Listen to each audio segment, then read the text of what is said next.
What is going on, Reed Nation? It's your boy Isaac Reed, and we're doing another reaction on a WWE video. It is called 10 Superstars That Actually Broke Character Live. Now, I know a lot of superstars that actually break character live, like Randy Orton, Undertaker, Kane. Now, Undertaker was a big one now, because Undertaker, his whole career, he was just a dead man. So nobody really thought of him as anything else. Like, even with Undertaker now, like, when we see him in person doing other things, you just, like, you get weirded out because, like, are you supposed to be the dead man? But it's just, it's just all kayfabe, and it's all, part of an act. So, because these characters, a lot of these characters that people play on wrestling is not real, so, it is what it is. But I wonder if Undertaker's going to be one of them. I got to check these out, man. It's gonna be interesting. I think they're gonna mention the one with Triple H and Kevin Nash and all them hug in a cell. They might mention that because they broke the fuck out of character. So let's check this out.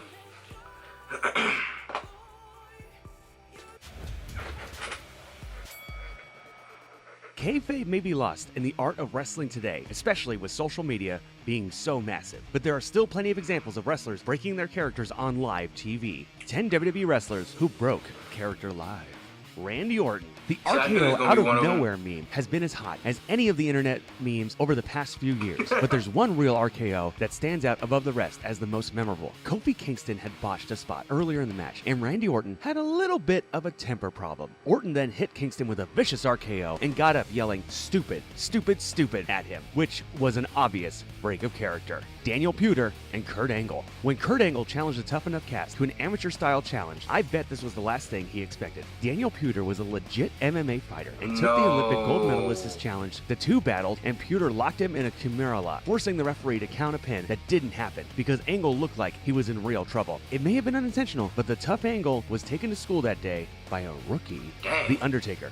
The Undertaker character has been incredibly protected throughout his WWE career, more so than any other in the history of the business. Yes. This made this moment of Ric Flair's retirement even more monumental and special. After his retirement ceremony, Taker came out to take his iconic knee in front of Flair before embracing him. For a man who has rarely broken character in 25 years, Taker even shed a tear, showing just how emotional and important the moment was. Mean Gene Okerlund. This is one of the most infamous moments in WWE history, as it involved the often soft-spoken Gene Okerlund going a little off-script. He was conducting an interview with Rick Rude at SummerSlam when the sign behind him fell down. While this may seem tame after the match, it was a crazy break of character for the respected announcer at the time. Jim Ross. This one was a horrible situation all around, as it involved the death of one of the brightest young stars in wrestling history. It happened at Over the Edge Everybody broke character on that one, really. Where Hart fell to his tragic death early in the show. JR had to break character later in the program as he delivered the horrific news of Hart's passing to the WWE fans. The Rock. The Rock is one of the best promo guys to ever step into the WWE ring, and fans go absolutely nuts for him every time. That's why it's funny to see him and Mick Foley break character. Even if it was only for a brief moment, The Rock was beginning a promo, and his voice just cut out on him. It wasn't much, but he and Foley shared an out-of-character moment when they laughed at each other, before Rock got his voice back and cut another epic promo.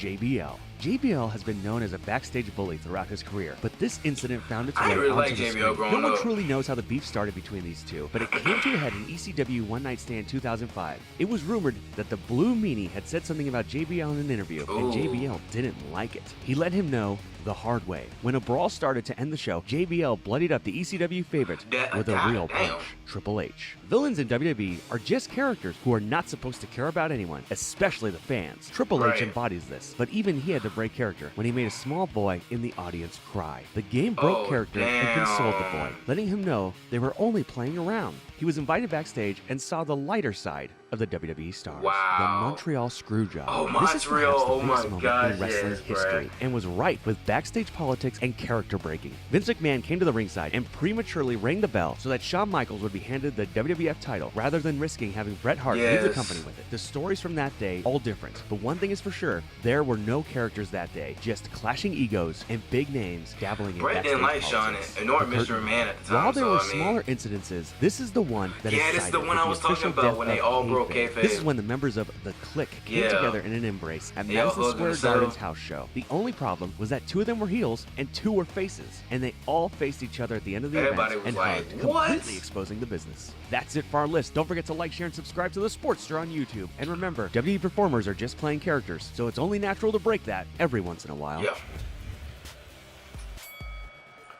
Yeah, I remember the last one when the Click had came together. I actually watched the documentary of Triple H. He said he was more in trouble than anybody else because at the time Kevin and Razor, they were leaving. They was going to WCW, so everything was falling back on Triple H. And Triple H, because of that, Triple H was supposed to win the King of the Ring tournament, but Steve Austin won because of that situation. Because Triple H was supposed to win, but because he did that bullshit what he did with the Click and the steel cage, Steve Austin won it. So it was kind of like history was changed because of situations, which I'm kind of glad that happened, because Stone Cold winning did end up having Stone Cold become Stone Cold Steve Austin, not just Steve Austin. You know what I mean? But crazy moments make history. Like that moment made history. Let me see another one. Let me go back a little quick because I totally forgot a couple of them. The Rock and Mick Foley always. But the Montreal Screwjob, yes. I actually watched the documentary of Bret Hart. I can check it out on WWE Network. It might be on Netflix. I don't know. But the Montreal Screwjob was one of the biggest things that I ever seen to come into play, because when that was going on, it was like they weren't playing a character. They were literally being their self, and they were hashing it out. It was such an insane moment, and then my bell rang. But man, these crazy moments, man, these characters breaking, it's such an insane moment. But I hope you guys enjoyed the video. Make sure you guys hit that like button, subscribe as well, and we got more videos coming your way. Peace out, Red Nation. One love. Deuces, baby.